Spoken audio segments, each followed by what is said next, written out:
नमस्कार, मैं डॉक्टर शिरवाल कुमार नीरज। आज हमें ईश्वर सृष्टि प्राकृतिक चिकित्सालय अनुसंधान संस्थान दीनापुरा सीकर राजस्थान में, और आज हमारे साथ जो हैं उनका नाम है विनोद पारिक बाबूजी। ये हमारे पास पिछले 7 दिन पहले आए और इनको कुछ बीमारियां रहीं, जैसे बीपी हाई होना, घुटने में दर्द, गैस का बनना और मोटापा। इन बीमारियों को लेकर के हमारे पास आए और इन्हीं से पूछते हैं इनको कितना आराम है और हमने यहाँ पे क्या क्या इलाज दिया। प्राकृतिक चिकित्सा बिना दवा की चिकित्सा पद्धति है, तो ये कैसे इलाज यहाँ पे होता है, लोग कैसे ठीक हो जाया करते हैं बिना दवा के। एक सिंगल मेडिसिन नहीं देते हम लोग यहाँ पे। आयुर्वेद और प्राकृतिक चिकित्सा में ज़मीन और आसमान का अंतर है, ये चीज़ हम समझाने का प्रयास हमारा रहता है। तो बाबूजी आप बताइए कि आपको कितना आराम है और यहाँ पे किस तरह के इलाज दिए जाते हैं। ये लीजिए। अभी डॉक्टर साहब ने बताया, मेरी जो बीमारियां थी उनमें आशा से अधिक सुधार हुआ है। यहाँ का प्राकृतिक वातावरण, डॉक्टर साहब एवं इनके स्टाफ की देखभाल और प्राकृतिक चिकित्सा के जो मंत्र हैं उनके आधार पर रोगी शीघ्र स्वस्थ हो जाता है, और वो भी बिना दवा के। मैं यहाँ आया 22 तारीख को, तो मेरे बीपी भी ज़्यादा था, मोटापा की शिकायत भी है, गैस की भी है, और पिछले 4 महीने से घुटने में दर्द है की शिकायत भी चल रही थी।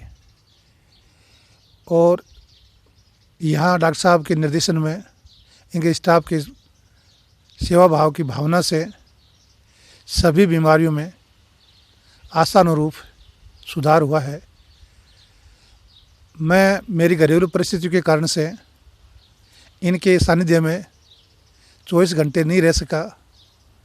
सायंकाल मुझे घर जाना पड़ता था, और अगर मैं इनके सानिध्य में 24 घंटे रहता तो मैं समझता हूँ कि मेरे जो सुधार हुआ है बीमारियों में, वो दुगना होता।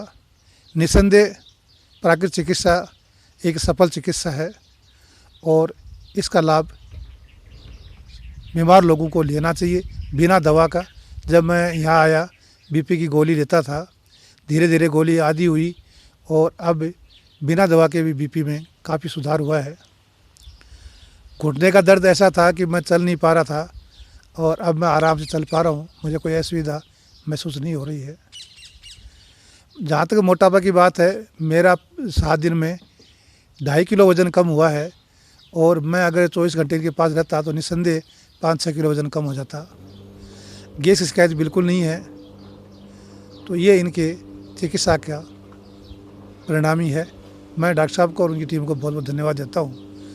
धन्यवाद बाबूजी। तो यहाँ पे आपको इलाज कैसे दिया गया है, कैसे इलाज होता है आखिर बिना दवा के, उसका तात्पर्य क्या, क्योंकि लोगों को इस बारे में नहीं पता। जैसे हम कह दें कि मिट्टी से, पानी से, धूप से, हवा से इलाज होता है। प्रकृति का मतलब पंच महाभूत से है, तो उन्हीं में हम किस तरह से इलाज देते हैं ये हम बाबूजी से जानेंगे। पिछले 7 दिन से ये इलाज ले रहे हैं, तो उनको इस बारे में जानकारी तो हो ही गई है, तो इनसे जानेंगे।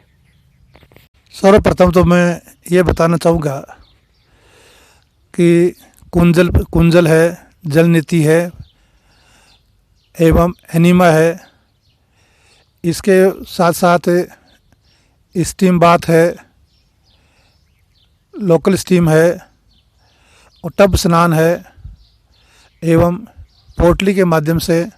ये अनेक ऐसी पद्धतियाँ हैं जिनके माध्यम से रोगी ठीक होता है। जहाँ तक मैं बात करूँ, सभी पद्धतियों में लगभग पानी की आवश्यकता होती है, तो ये पानी से भी बीमारियां ठीक होती है। और सूर्य के प्रकाश में डॉक्टर साहब रोज़ दोनों टाइम धूप स्नान में बैठने के लिए कहते हैं, तो निस्संदेह धूप स्नान से भी फ़ायदा हुआ है। और जिस धरती पर हम जन्मे हैं, जिस मिट्टी में हम पल रहे हैं, खेल रहे हैं, बड़े हो रहे हैं, उसमें मिट्टी के माध्यम से भी पेट पर ठंडी पट्टी बांधते हैं मिट्टी की। इसके अलावा मिट्टी का लेपन किया गया, जिससे शरीर की अनेक बीमारियों का निदान संभव हुआ है। तो मैं डॉक्टर साहब की बात की सहमति प्रदान करते हुए कहना चाहूँगा कि पानी, मिट्टी और हवा के माध्यम से ये सफल चिकित्सा है, और मेरे जैसे रोगी कोई हो तो उसको इन चिकित्सा का फ़ायदा लेना चाहिए। और अंत में मैं श्री कमलेश जी पारिक का आभार व्यक्त करना चाहूँगा कि उन्होंने एक प्राकृतिक वातावरण के साथ इस चिकित्सालय की स्थापना की है। मैं उनको कोटि कोटि धन्यवाद देता हूँ। धन्यवाद डॉक्टर साहब, आपका भी बहुत धन्यवाद। तो इस तरह से आपके आस पड़ोस में कोई व्यक्ति जीवन से निराश हो चुका है और दवा खा के परेशान हो चुका है, तो उनको आप हमारे संस्थान का पता बता सकते हैं और वो व्यक्ति हमसे संपर्क करके 10 दिन कम से कम मन बना करके वह व्यक्ति आए और प्राकृतिक चिकित्सा से लाभ प्राप्त करे। तो आज के लिए इतना ही। धन्यवाद।